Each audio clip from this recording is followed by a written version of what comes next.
하나님 말씀 사도행전 9장 10절부터 22절까지 다 같이 읽겠습니다.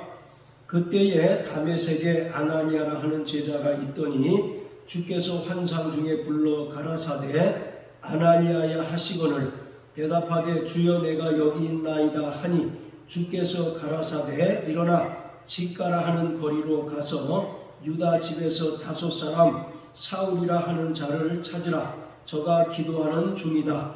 저가 아나니아라 하는 사람이 들어와서 자기에게 안수하여 다시 보게 하는 것을 보았느니라 하시거늘 아나니아가 대답하되 주여 이 사람에 대하여 내가 여러 사람에게 듣사온즉 그가 예루살렘에서 주의 성도에게 적지 않은 해를 끼쳤다 하더니 여기서도 주의 이름을 부르는 모든 자를 결박할 권세를 대제사장들에게 받았나이다 하거늘 주께서 가라사대 가라 이 사람은 내 이름을 이방인과 임금들과 이스라엘 자손들 앞에 전하기 위하여 택한 나의 그릇이라. 그가 내 이름을 위하여 해를 얼마나 받아야 할 것을 내가 그에게 보이리라 하시니 아나니아가 떠나 그 집에 들어가서 그에게 안수하여 가로되 형제 사울아 주 곧 내가 오는 길에서 나타나시던 예수께서 나를 보내어 너로 다시 보게 하시고 성령으로 충만하게 하신다 하니 즉시 사울의 눈에서 비늘 같은 것이 벗어져 다시 보게 된지라. 일어나 심례를 받고 음식을 먹음에 강건하여 지니라. 사울이 다메섹에 있는 제자들과 함께 며칠 있을새 즉시로 각 회당에서 예수의 하나님의 아들이심을 전파하니 듣는 사람이 다 놀라 말하되 이 사람이 예루살렘에서 이 이름 부르는 사람을 잔해하던 자가 아니냐. 여기 온 것도 저희를 결박하여 대제사장들에게 끌어가고자 함이 아니냐 하더라. 사울은 힘을 더 얻어 예수를 그리스도라 증명하여 다메섹에 사는 유대인들을 굴복시키니라. 아멘. 사울이 경험한 다메섹 사건은 분명한 목적을 이루고자 기록되었습니다. 이것은 사울이 받은 소명의 권위를 높이고 사도권의 정당성을 부여받기 위함입니다. 사도 바울은 선교 사역을 감당하는 동안 많은 이들로부터 사도권의 도전을 받았습니다. 그렇지만 분명한 것은 바울이 이방인의 사도로 부르심을 받은 것은 부활하신 예수님에게 직접 받은 것입니다. 자, 고린도전서 9장 1절 2절 다 같이 읽겠습니다. 내가 자유자가 아니냐 사도가 아니냐 예수 우리 주를 보지 못하였느냐 주 안에서 행한 나의 일이 너희가 아니냐 다른 사람들에게는 내가 사도가 아닐지라도 너희에게는 사도니 나의 사도됨을 주 안에서 인친 것이 너희라. 고린도 교회는 바울이 직접 개척한 교회입니다. 그리고 바울은 성령으로 충만하여 고린도 교회 성도들을 진리로 양육했습니다. 따라서 다른 사람들은 몰라도 고린도 교회 성도만큼은 바울이 사도임을 인정하고 그 권위에 순종해야 할 터인데 고린도 교회 성도들 가운데도 바울의 사도권을 침해하고 도전하는 자들이 있었습니다. 그래서 1절에 보면 주 안에서 행한 나의 일이 너희가 아니냐. 즉 바울이 고린도 교회에서 열심으로 섬기고 양육한 것이 바로 고린도 교회 성도이다 라고 말하고 있는 것입니다.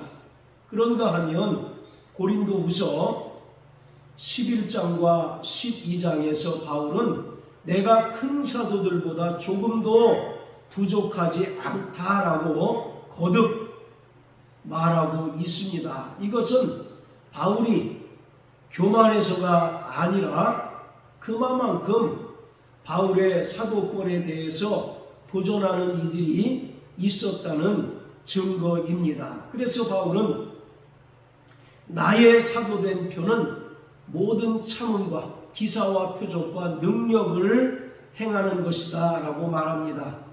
즉 예수님의 12사도가 다 성령 충만하여 표적과 기사와 능력을 행했던 것처럼 바울 역시도 부활하신 예수님으로부터 사도로 부르심을 받은 자이기에 동일하게 표적과 능력과 기사와 오래 참음이 나타났다라고 말하고 있습니다. 자, 또 갈라디아서 1장을 다 같이 보시겠습니다. 갈라디아서 1장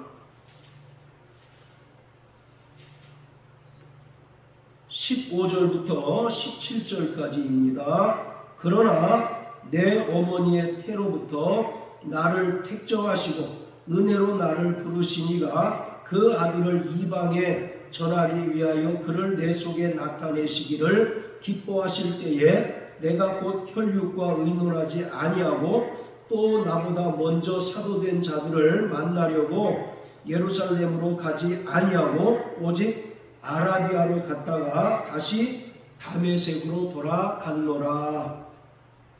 15절에서 사울은 저가 이방인의 사도로 모태로부터 택정함을 입었다라고 말합니다.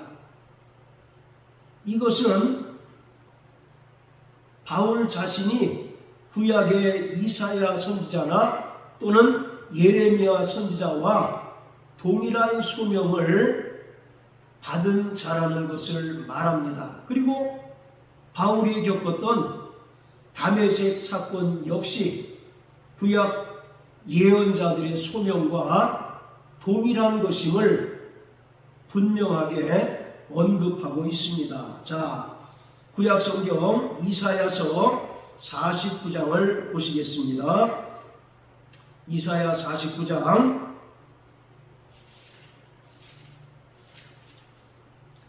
자, 1절입니다.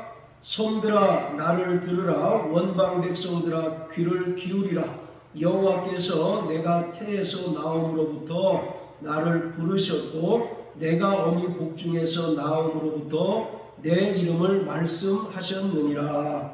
자, 이것은 이사야 선지자의 소명인데 하나님께서 모태로부터 자신을 부르셨고 어머니의 복중에서 자기 이름을 말씀하셨다라고 기록합니다. 자, 또 예레미야 1장 4절 5절입니다. 여호와의 말씀이 내게 임하니라. 이르시되 내가 너를 복중에 짓기 전에 너를 알았고 내가 태에서 나오기 전에 너를 구별하였고 너를 열방의 선지자로 세웠노라 하시기로. 이것은 예레미야 선지자의 소명을 말하는 것입니다. 따라서 갈라디아서 1장에서 바울이 이사야 선지자나 예레미야 선지자와 같이 자신도 모태로부터 하나님께 택정함을 받았다는 것은 그가 이방인의 사도로 부르심을 받은 것은 인간의 결정에 의한 것이 아니라 철저히 하나님의 섭리요 또 하나님의 작정하신 그 계획에 따라 이루어진 일이라는 것을 말하고 있습니다. 자, 또 이사야서 42장을 다 같이 보시겠습니다. 이사야 42장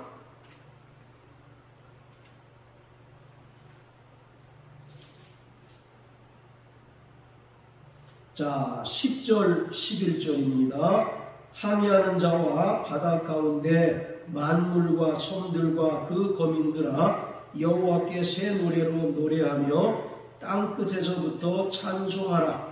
광야와 거기 있는 성읍들과 게달 사람에 거하는 촌락들은 소리를 높이라. 셀라의 거민들은 노래하며 산 꼭대기에서 즐거이 부르라. 11절에 보면 게달과 셀라라고 하는 진영이 나오는데, 이것은 갈라디아서 1장에 언급하고 있는 아라비아 지역의 고대 명칭입니다. 따라서 이사야 선지자가 게달과 셀라의 거민들에게도 하나님의 말씀을 전파했다는 것을 말합니다. 자, 또 60장 7절입니다. 게달의 양무리는 다 내게로 모여지고 느바요스의 수양은 내게 공급되고 내 단에 올라 기꺼이 받음이 되리니 내가 내 영광의 집을 영화롭게 하리라. 여기서도 게달과 느바요스 역시 갈라디아서 1장에 나오는 아라비아 지역의 고대 명칭입니다. 따라서 1장 17절에서 바울이 다메섹에서 이방인의 사도로 부르심을 받은 후에 예루살렘에 가서 먼저 사도된 자들을 만나서 상의한 것이 아니라 아라비아로 갔다가 3년 후에 다시 다메섹으로 돌아왔는데, 바울이 아라비아에 가서 무엇을 했을까 하는 것이 논란거리이지만, 바울은 이 아라비아 지역에 가서 복음을 전파했습니다. 마치 이사야 선지자와 또 예레미야 선지자가 모태로부터 택정함을 받아서 아라비아 지역에 가서 복음을 전파했던 것처럼, 바울 자신이 이사야나 예레미야 선지자와 동일한 소명을 받은 자들로서 그들의 계시에 따라서 그도 아라비아 지역에 가서 복음을 전했다는 것을 말하고 있습니다. 이처럼 바울이 이방인의 사도로 부르심을 받은 것은 철저히 하나님의 섭리요 또 하나님의 작정하신 그 계획임을 분명하게 언급하고 있습니다. 자, 오늘 본문에 보면 바울이 다메섹에 가까이 갔을 때 하늘에서 빛이 바울을 둘러 비춥니다. 이에 바울은 엎드러져서 부활하신 주님의 음성을 듣게 되었습니다. 그리고 바울은 눈을 떴지만 아무것도 보지 못하여서 다메섹 사람들의 도움으로 다메섹에 들어갔고 3일 동안 아무것도 보지 못하고 식음을 전폐하였습니다. 이때 예수님께서는 다메섹에 있는 아나니아라고 하는 제자에게 환상을 통해서 사울이 있는 곳을 알려주고 가서 그에게 안수하여 눈을 뜨게 하라고 명령합니다. 그러자 아나니아는 이 사울이 어떤 자라는 것을 예수님께 말씀드리면서 이 사람은 예루살렘뿐만 아니라 다메섹에 온 목적도 철저히 교회를 핍박하고 예수 믿는 자들을 옥에 가두기 위하여 온 자인데 이런 자를 도와주면 되겠습니까? 라고 이의제기를 합니다. 이때 예수님께서는 15절 16절의 말씀처럼 이 사람은 내 이름을 위하여 이방인과 임금들과 이스라엘 자손 앞에서 전하기 위하여 택한 나의 그릇이다. 그리고 내 이름을 위하여 해를 얼마나 받아야 할지를 내가 그에게 보이리라 하면서 아나니아에게 가서 안수하여 눈을 뜨게 할 것을 명령합니다. 이에 아나니아는 사울에게 가서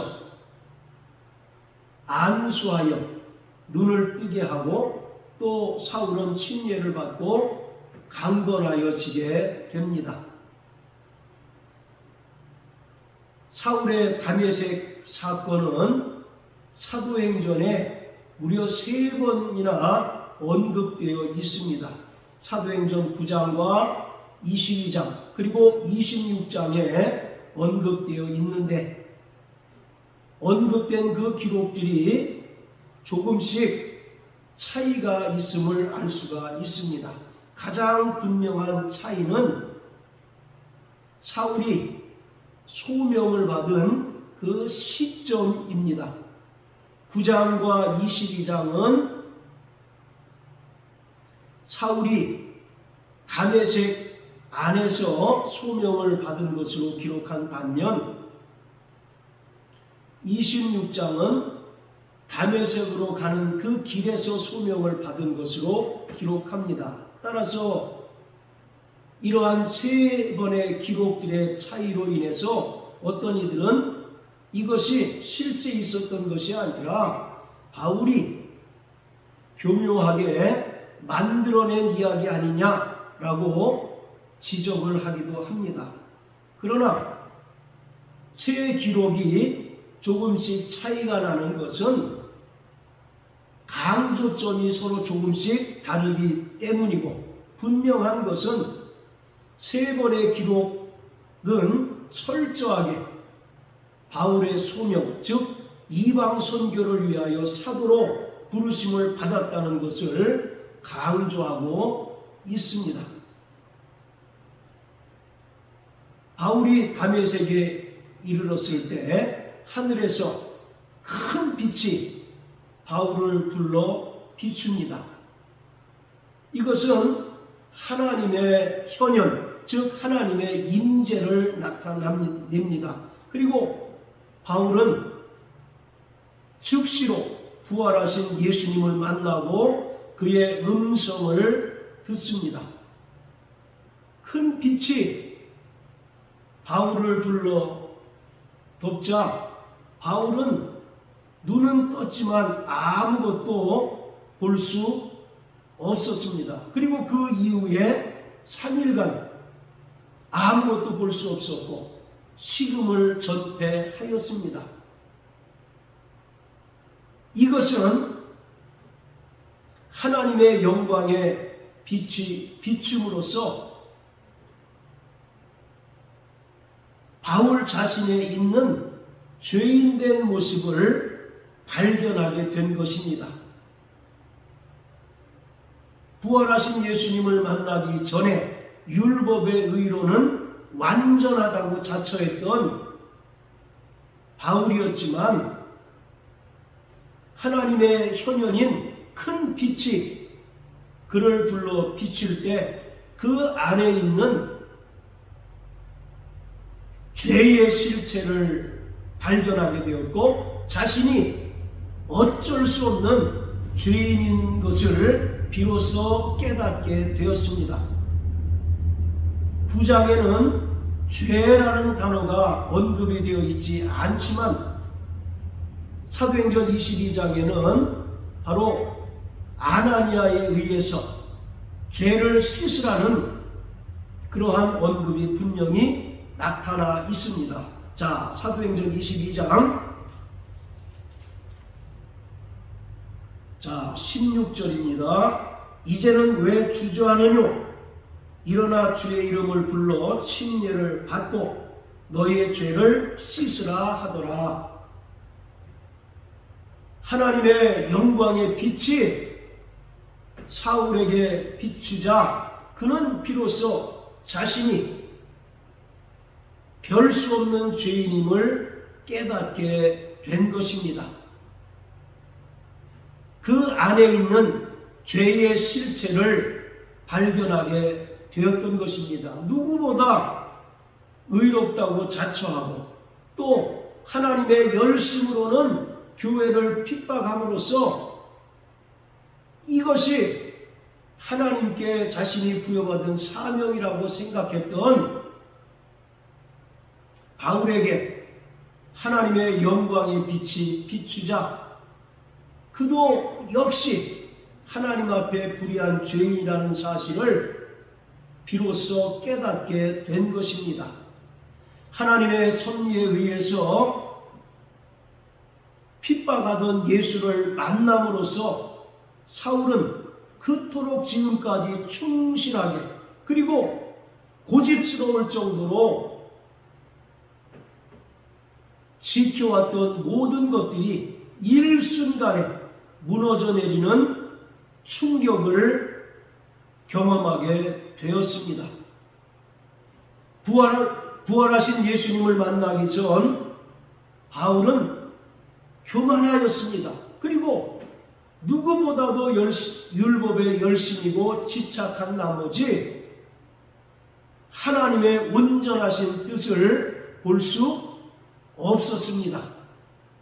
그러나 하나님의 영광의 빛이 그를 불러 비추자 비로소 그는 자신의 죄인임을 깨닫게 되었던 것입니다.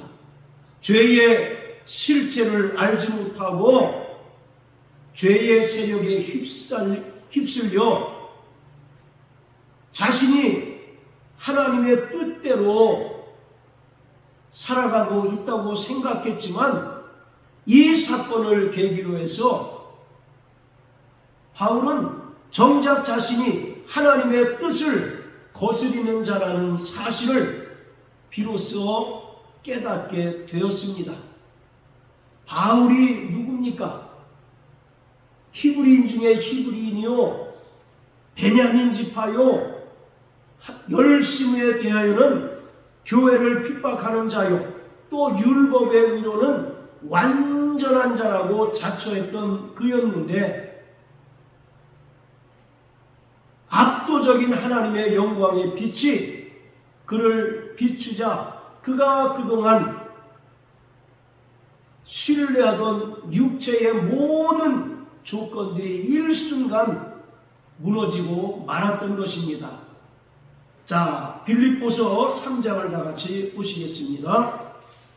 그래서 사도 바울은 4절부터 9절까지 읽겠습니다. 그러나 나도 육체를 신뢰할 만하니 만일 누구든지 다른 이가 육체를 신뢰할 것이 있는 줄로 생각하면 나는 더욱 그러하리니 내가 8일 만에 할례를 받고 이스라엘 족속이요 베냐민의 지파요 히브리인 중에 히브리인이요 율법으로는 바리새인이요 열심으로는 교회를 핍박하고 율법의 의로는 흠이 없는 자로라. 그러나 무엇이든지 내게 유익하던 것을 내가 그리스도를 위하여 다 해로 여길 뿐더러 또한 모든 것을 해로 여김은 내 주 그리스도 예수를 아는 지식이 가장 고상함을 인함이라. 내가 그를 위하여 모든 것을 잃어버리고 배설물로 여김은 그리스도를 얻고 그 안에서 발견되려 함이니 내가 가진 의는 율법에서 난 것이 아니요 오직 그리스도를 믿음으로 말미암은 것이니 곧 믿음으로 하나님께로서 난 의라.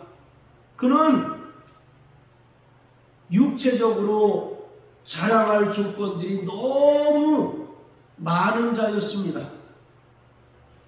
8일 만에 할례를 받고 또 베냐민 지파요 히브리인 중에 히브리인이요 율법으로는 바리새인이고 열심으로는 교회를 핍박하고 율법의 의로는 흠이 없는 자였다라고 말합니다. 그러나 다메섹에서 부활하신 예수, 그가 핍박하던 예수를 만나자 그동안 자랑으로 여겼던 모든 육체의 조건들이 일순간 무너져 내렸고 배설물처럼 여기게 되었습니다. 그러면서 고백하기를 9절에서 그동안 나는 율법적으로 완전한 자였었고 의로운 자로 여겼다라고 말합니다. 그런데 부활하신 예수를 만나고 보니 나는 율법으로 완전한 자가 아니라 이제는 믿음으로 말미암아 하나님 앞에 의로운 자가 되었다라고 선언하고 있습니다. 이처럼 의롭고 율법에 있어서 열심히 얻고 유대인으로서 자존감이 누구보다도 강했던 사울에게 십자가에 달려 처참하게 죽으신 나사렛 사람 예수 그리스도가 계시되었습니다. 그리고 예수님께서는 큰 영광의 빛으로 바울을 속속들이 비추셨습니다. 그러자 그 전에 율법으로 포장되었고 율법의 의로 가려져 있었던 모든 죄악들이 낱낱이 드러나게 되었습니다. 그래서 바울은 이 다메섹 사건을 통해서 자신이 죄인 중에 괴수라는 사실을 고백하기에 이르릅니다. 자신은 누구보다 의로운 줄 알았지만 부활하신 예수를 만나고 보니 누구보다도 죄인인 것을 비로소 깨닫게 되었습니다. 바울의 이러한 다메섹 사건은 누가복음 5장에 나타난 베드로의 사건과 동일한 맥락을 가지고 있습니다. 자, 누가복음 5장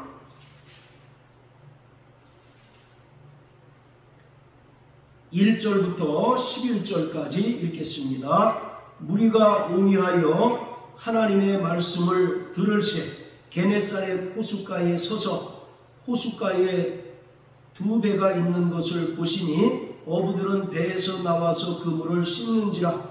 예수께서 한 배에 오르시니 그 배는 시몬의 배라. 육지에서 조금 뛰기를 청하시고 앉으사 배에서 무리를 가르치시더니 말씀을 마치시고 시몬에게 이르시되 깊은 데로 가서 그물을 내려 고기를 잡으라. 시몬이 대답하여 가로되 선생이여 우리들이 밤이 맞도록 수고를 하였으되 얻은 것이 없지만은 말씀에 의지하여 내가 그물을 내리리이다 하고 그리한즉 고기를 애운 것이 심히 많아 그물이 찢어지는지라. 이에 다른 배에 있는 동물을 손짓하여 와서 도와달라 하니 저희가 와서 두 배의 채움에 잠기게 되었더라. 시몬 베드로가 이를 보고 예수의 무릎 아래 엎드려 가로되 주여 나를 떠나소서 나는 죄인이로소이다 하니 이는 자기와 및 함께 있는 모든 사람이 고기 잡힌 것을 인하여 놀라고 세베대의 아들로서 시몬의 동업자인 야고보와 요한도 놀랐음이라. 예수께서 시몬에게 일러 가라사대 무서워 말라 이제후로는 내가 사람을 취하리라 하시니 저희가 배들을 육지에 대고 모든 것을 버려두고 예수를 좇으니라. 베드로가 누굽니까? 물고기를 잡는 일에 관하여는 타의 추종을 불허할 정도로 전문가였습니다. 그런데 이러한 베드로가 밤이 맞도록 수고하고 그물을 던져보지만 잡힌 물고기가 없었습니다. 그런데 예수님께서 이러한 시몬에게 말씀하시되 깊은 데로 가서 그물을 내리라고 말씀하십니다. 일반적인 상황 같으면 나는 대대로 이 게네사렛 호수에서 물고기를 잡는 것을 천직으로 알고 살던 사람입니다. 그러니 물고기를 잡는 일에 관하여는 당신보다 내가 훨씬 전문가인데 나에게 이래라 저래라 하지 마십시오 라고 핀잔을 주었을 것입니다. 그런데 베드로는 아무 말도 하지 않고 주님의 말씀에 순종하여 깊은 데로 그물을 내립니다. 그랬더니 고기를 잡은 것이 심이 많아 그물이 찢어질 정도였습니다. 그래서 다른 데에 있는 동물을 불러서 겨우 그물을 올리니 2배에 가득할 정도로 물고기를 많이 잡았습니다. 그때 베드로가 한 행동을 보십시오. 8절에 보면 예수의 무릎 앞에 엎드려 가로되 주여 나를 떠나소서 나는 죄인이로소이다 라고 고백합니다. 이 사건을 통해서 베드로는 예수님께서 하나님의 아들이시고 그리스도이심을 깨닫게 된 것입니다. 그래서 거룩하신 하나님 앞에서 자신은 어쩔 수 없는 별 볼 일 없는 죄인임을 깨닫고 주여 나를 떠나소서 나는 죄인입니다 라고 고백했던 것입니다. 하나님은 거룩하신 분이십니다. 거룩이라는 말은 구별되다 라는 뜻입니다. 하나님은 피조물과 구별되는 거룩하신 분이십니다. 그리고 하나님께서는 죄인과 구별되는 거룩하신 분이십니다. 그러기에 죄인된 인간이 그 죄를 가지고 하나님께 나오면 반드시 죽임을 당할 수밖에 없습니다. 사사기 6장에 보면 사사 기드온이 단을 쌓았는데 그 단의 이름이 여호와 샬롬입니다. 그가 여호와의 사자를 대면하여 본 줄 알고 내가 곧 죽겠다라고 이와 같이 고백할 때 하나님께서는 기드온이 죽지 않을 거라고 말씀하십니다. 이에 기드온이 그 말에 평안을 얻어서 단을 쌓고 그 이름을 여호와 샬롬이라고 하였습니다. 또 출애굽기 3장 5절에 보면 가시나무 떨기 가운데 하나님께서 모세에게 말씀하시기를 모세야 내가 선 땅은 거룩한 곳이니 내 발에서 신을 벗으라고 말씀하고 있습니다. 신은 바로 인간의 죄악을 말합니다. 죄악을 가지고 하나님께 나올 수도 없을 뿐만 아니라 나오게 되면 반드시 죽는다는 것을 말씀하신 것입니다. 마찬가지로 베드로 역시 거룩하신 하나님의 아들 예수 그리스도 앞에 자신은 참으로 별 볼 일 없는 죄인이라는 사실을 고백하였습니다. 그래서 나를 떠나 주십시오라고 말을 했던 것입니다. 그때 예수님께서는 10절의 말씀처럼 무서워 말라 이제 후로는 내가 사람을 취하리라 이와 같이 말씀하시고 베드로를 사람 낚는 업으로 삼아 주셨습니다. 마찬가지로 오늘 다메섹에서의 사건은 그동안 의로운 줄 알고 또 교회를 핍박하고 그리스도인들을 잡아서 오게 가두는 일을 하나님께 대한 열심이요 또 하나님께 자신이 받은 사명인 줄 알고 그 일에 누구보다도 열심이었던 바울이 하나님의 그 압도적인 영광의 빛 아래 누구보다도 불의한 자요 누구보다도 죄인일 수밖에 없는 자기 자신을 발견하게 된 것입니다. 그래서 그 즉시 그의 눈이 보이지 않게 되었습니다. 그뿐만 아니라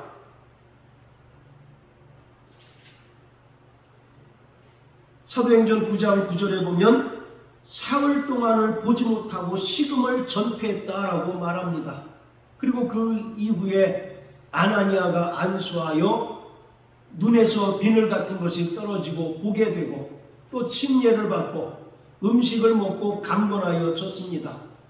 그런데 여기서 중요한 것은 사흘 동안을 보지 못하고 식음을 전폐했다라고 하는 것은 바로 죽음의 상태에 이르는 것을 말하고 있습니다.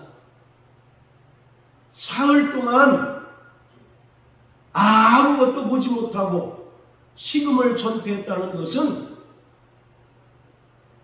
바울이 죽음의 상태에 이르렀다는 것을 말하고 영혼의 어두운 밤을 경험하게 된 것을 말하고 있습니다. 그때 하나님께서는 아나니아를 통해서 안수하게 하심으로 그 눈을 뜨게 하시고 또 음식을 제공받아서 기력을 회복하게 하십니다.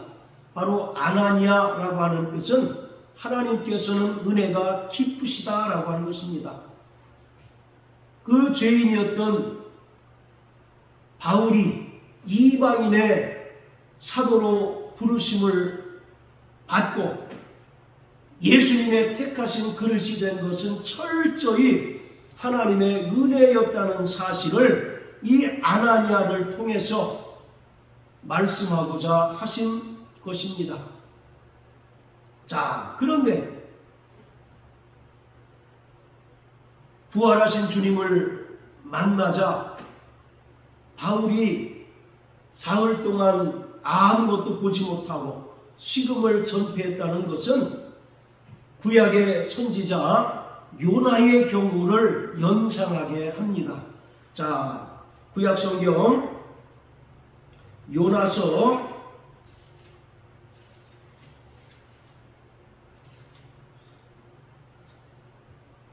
1절부터 3절까지 읽겠습니다. 1장 1절부터 3절까지 여호와의 말씀이 아미떼의 아들 요나에게 임하니라. 이르시되 너는 일어나 저 큰 성읍 니느웨로 가서 그것을 쳐서 외치라. 그 악독이 내 앞에 상달하였음이니라 하시니라. 그러나 요나가 여호와의 낯을 피하려고 일어나 다시스로 도망하려 하여 요바로 내려갔더니 마침 다시스로 가는 배를 만난지라. 여호와의 낯을 피하여 함께 다시스로 가려고 선가를 주고 배에 올랐더라. 하나님께서는 요나에게 니느웨로 가서 회개를 선포하라고 명령하셨습니다. 그런데 요나는 니느웨로 가지 않고 오히려 다시스로 가는 그 배를 탔습니다. 바로 니느웨는 당시 아수르의 수도로서, 아수르는 요나의 고국인 북이스라엘을 멸망시킨 나라입니다. 그러기에 요나 입장에서는 그 니느웨가 회개하여 하나님의 심판을 받지 않는 것을 도무지 견딜 수 없었던 것입니다. 그래서 차라리 저 세상 끝인 다시스로 하나님의 낯을 피하여 도망가자. 그곳으로 피하면 하나님도 자신을 찾지 못할 것이다 라는 불순종의 마음으로 다시스로 향하는 배를 탔습니다. 그러나 그 이후에 우리가 잘 아는 것처럼 풍랑이 일게 되고 그 풍랑으로 인하여 결국 요나는 바다에 던지움을 당하게 됩니다. 자, 1장 15절부터 2장 3절까지 읽어봅니다.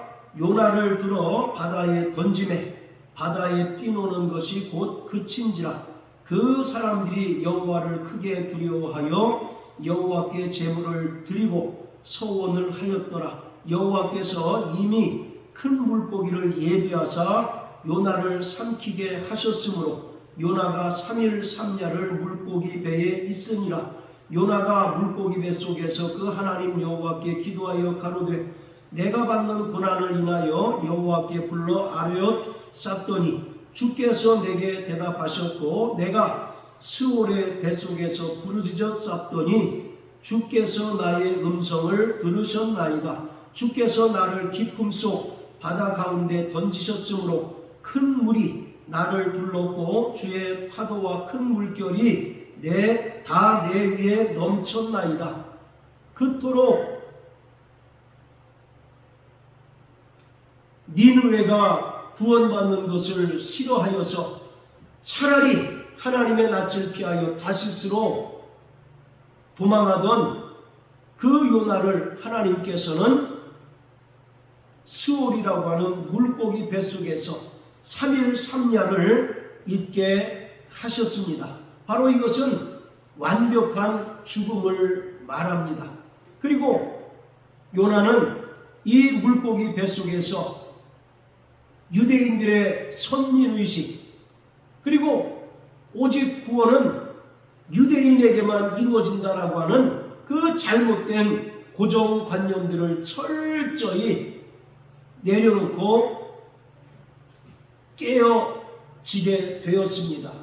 그리고 그 이후에 물고기가 요나를 토하자 요나는 니느웨에 가서 회개를 선포하고 또 그로 인하여 니느웨가 하나님의 심판으로 멸망을 당하지 않았습니다. 이와 같이 바울 역시 부활하신 예수님을 만나기 전에는 철저히 유대인으로서 자존감이 누구보다 강했던 자고, 또 구원은 유대인에게만 이루어진다라고 생각하고 믿던 자였습니다. 그리고 율법의 의로 얼마든지 구원을 받고 의로워지고 또 천국에 들어갈 수 있다고 생각했던 자였습니다. 그런데 불순종하는 요나를 하나님께서 바다에 던지시고 3일 3야를 물고기 뱃속에 있게 하셔서 완벽하게 새롭게 변화시키셨던 것처럼 바울 역시 다메섹 사건을 통해서 3일 동안 아무것도 보지 못하고 또 식음을 전폐하게 하신 그 죽음의 상태를 통해서 바울을 완벽하게 새로운 사람으로 변화시키셨습니다. 오늘 우리가 주님으로부터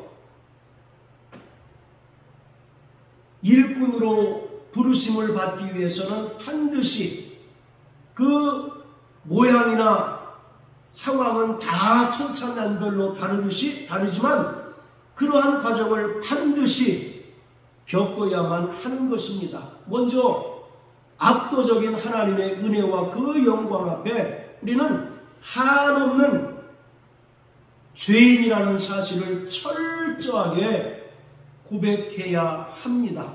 그리고 3일 3야를 물고기 뱃속에 있었던 요나와 같이, 그리고 3일 동안 아무것도 보지 못하고 식음을 전폐하는 죽음의 단계를 거친 후에 비로소 하나님께서 쓰시기에 합당한 일꾼으로 사도로 변화된 것처럼 구원받은 성도들 또한 이러한 과정들을 거친 후에 하나님의 택한 그릇이요 또 하나님의 일꾼으로 비로소 쓰임받을 수 있는 것입니다.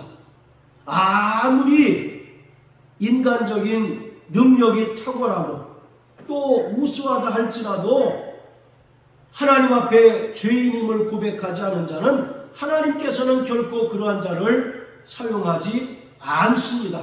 그리고 죄인으로 고백하였다 할지라도 이러한 새롭게 변화되는 그 과정, 그 계기가 없이는 하나님께 온전히 쓰임받을 수 없습니다.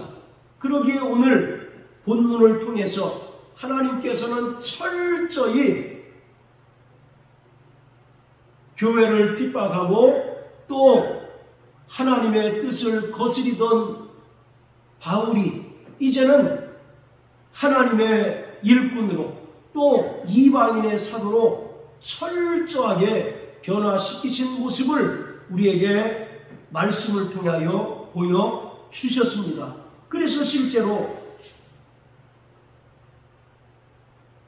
19절부터 22절까지 보면 그가 이제 힘을 얻고 강건하여져서 각 회당에 다니면서 예수께서 하나님의 아들이심을 전파하고 또 22절에 사울은 힘을 더 얻어 예수를 그리스도라 증거하였다라고 말씀하고 있습니다. 과거에는 예수가 하나님의 아들이심을 증거하고 또 예수를 그리스도라 전파하는 자들을 철저하게 미워하고 그러한 자들을 핍박하고 그러한 자들을 옥에 가두는데 누구보다도 열심히 했던 바울이었는데 이러한 3일 동안의 그 과정을 거친 후에 그가 완벽하게 새로운 사람이 되어버리고 말았습니다. 그러므로 사랑하는 성도 여러분, 우리는 정말 날마다 하나님의 은혜만 의지하는 자 되시길 주의 이름으로 축복합니다. 인간의 노력이나 인간의 어떤 능력을 의지하는 자는 결코 하나님께서 쓰시기에 합당치 않습니다. 하나님의 그 압도적인 영광과 은혜 앞에 자신이 별 수 없는 죄인임을 고백하고 하나님의 은혜 없이는 설 수 없는 자임을 고백하는 자, 하나님께서는 이러한 자들을 사용하시고 또 철저히 연단하시고 또 단련하시는 그 과정을 통해서 하나님께서 쓰시기에 합당한 자로 우리를 세우시고 만드십니다. 고린도전서 1장 1절에 보면 하나님께서는 우리를 성도로 부르셨다라고 말씀하고 있습니다. 그러기에 일평생 우리를 성도로 부르신 그 부르심에 합당한 삶을 살아내는 저와 여러분들 되시길 예수 이름으로 축복합니다. 오직 주님의 은혜만 의지하고 정말 철저히 연단되고 단련됨으로 말미암아 하나님께서 쓰시기에 합당한 자로서 하나님께 귀하게 쓰임받는 저와 여러분들 되시길 예수 이름으로 축복합니다. 할렐루야.